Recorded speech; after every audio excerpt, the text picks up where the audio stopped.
اعوذ باللہ من الشیطان الرجیم بسم اللہ الرحمن الرحیم۔ آج ہم آپ کو بتائیں گے کہ حوصلہ مندی اور قوت عمل انسان کو انتہائی بلندی پر پہنچا سکتی ہے۔ ترقی اور کامیابی کسی شخص کی آبائی میراث نہیں، بلکہ اس کا مستحق وہی شخص ہو سکتا ہے جو اپنے اندر حوصلہ رکھتا ہے اور اس کے ساتھ ہی اس میں قوت عمل بھی موجود ہے۔ یہ دونوں خوبیاں انسان کو ترقی کی بلند ترین منزل پر پہنچا سکتی ہیں۔ دنیا میں ہزاروں انسان ایسے ہیں جو ترقی اور کامیابی کی خواہش مند ہیں، لیکن بدقسمتی سے جھجک اور ارادے کی کمزوری ان کے راستے میں حائل ہے۔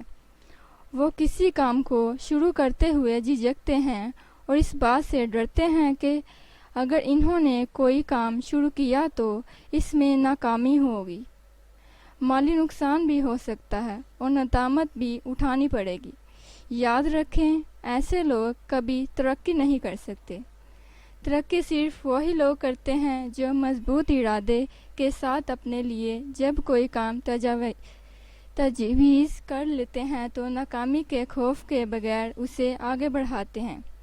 راستے میں اگر رکاوٹیں پیدا ہوتی ہیں تو مطلق نہیں گھبرانا چاہیے اور برابر ترقی کرنے کی کوشش کرنی چاہیے۔ امریکہ کے ایک سابق صدر کے حالات سے اندازہ لگایا جا سکتا ہے کہ اگر کسی انسان کے اندر حوصلہ اور قوت عمل ہو تو وہ کہیں سے کہیں پہنچ سکتا ہے۔ انڈریو ریور جانس کے باپ درزی کا کام کرتے تھے۔ 9 عمری ہی میں انڈریو کے باپ کا انتقال ہو گیا اور انہیں مجبوراً درزی ہی کا پیشہ اختیار کرنا پڑا۔ تمام دن تو وہ درزی کا کام کرتے رہتے، لیکن جب رات ہوتی تو تعلیم حاصل کرنے چلے جاتے۔ مدتوں اور درزی کا کام بھی کرتے رہے۔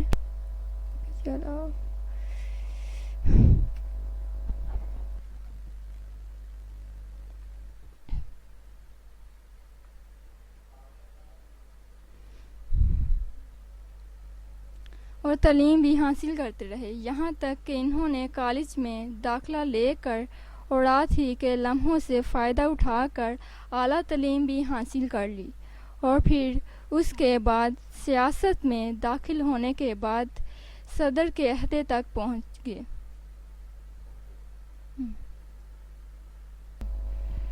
انڈریو جانس نے اپنے حالات زندگی بیان کرتے ہوئے لکھتے ہیں کہ باپ کی موت کے بعد میں شدید مشکلات میں مبتلا ہو گیا تھا۔ پورے کنبے کی کفالت کی ذمہ داری میرے سر پر آ پڑی تھی، مگر میں نے حوصلہ نہیں ہارا۔ میں برابر حوصلہ مندی کے ساتھ آگے بڑھتا رہا۔ سخت سے سخت تکالیف اور پریشانیوں کا میں نے مردانہ وار مقابلہ کیا۔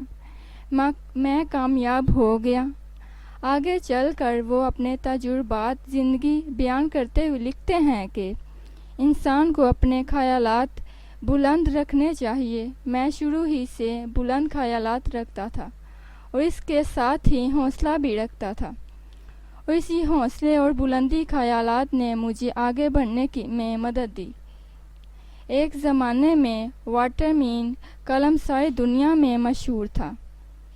اس قلم کے موجر مین نے ایک معمولی ساگار فروش کی دکان کے پیچھے پر قلم بنانے کا کام شروع کیا، لیکن اس کے بعد حوصلہ مند شخص نے قلم سازی کے کئی کارخانے قائم کر شمار دنیا کے دولت مندوں لوگوں میں شمار کیا جاتا ہے۔ واٹر مین اپنی کامیابیوں پر روشنی ڈالتے ہوئے لکھتے ہیں کہ میں نے معمولی گودام سے اپنا کام شروع کیا تو میرے ساتھی، لیکن میں لوگوں کے طعنہ زنی کی پرواہ کیے بغیر مجھے ابتدا میں بڑی دشواریاں پیش آئی، لیکن میں متعلق پورے حوصلے کے ساتھ کام کرتا رہا۔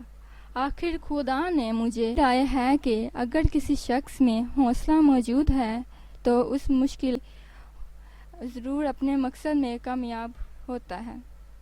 میں حوصلہ مندی بہت بڑی چیز ہے۔ اسی حوصلہ مندی نے ایسے معمولی سپاہی کو نہ صرف فرانس کا مختار متعلق بنا آج بھی دنیا کے فاتحین میں کیا جاتا ہے۔ دنیا کا نان پریس جو ایک غریب کسان کے گھر میں پیدا ہوا تھا اور ترقی کا شہنشاہ بن گیا تھا، لکھتا ہے کہ خوب محنت کرو، آگے مشکلات پر غالب آ جاؤ۔ وجاہت اور کامیابی تمہارے قدم چومے گی۔ دنیا میں کسی کا نہ چھوٹا سمجھو، ہر کام ابتدا میں چھوٹا ہی ہوتا ہے، جیسے بڑا بنا لیتا ہے۔